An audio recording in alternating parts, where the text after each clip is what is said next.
রণক্ষেত্রের চেহারা নিয়েছে বাঘাযতীন গাঙ্গুলি বাগান মোড়।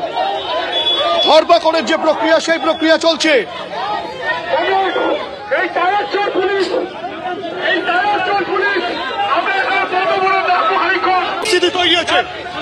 বিজেপির বিরুদ্ধে ধর্মঘট, তৃণমূলের দালাল পুলিশ ধর্মঘট ভাঙতে এসেছে।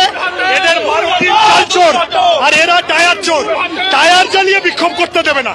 কেন? টায়ারে কার নাম লেখা আছে? কিসের ভয় এত? হ্যাঁ, হেনস্থা করেছে, মহিলাদের হেনস্থা করেছে।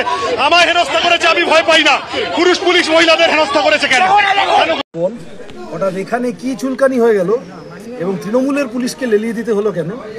আসলে নম্বর বাড়াতে চাইছেন বিজেপির কাছে, প্রমাণ করতে চাইছেন যে আমি তোমারই সাথে আছি, আমার ভাইপোটাকে জেলে পুরো না, আমার সন্দীপ ঘোষদের জেলে পুরো না, আমার অনুব্রতদের আর পিছনে লেগো না। এইটা করার জন্য আজকে সারাদিন শুধু এখানে যাদবপুর বলে নয়, গোটা বাংলা জুড়ে যেভাবে পুলিশ আজ বেলাগাম অত্যাচার করেছে ধর্মঘটিদের উপরে, তাতে করে তৃণমূলটা মানে বিজেপির চেয়ে বড় বিজেপি পারলে তৃণমূল, এইরকম একটা মনে হচ্ছে আর কি। আমরা তাতে বিচলিত নই। আমরা ধর্মঘটও করেছি, মানুষের সমর্থন নিয়ে করেছি। কালকে থেকে আবার পুরো উদ্যমে আবার বামপন্থীরা মানুষের দাবি নিয়ে রাস্তায় থাকবে।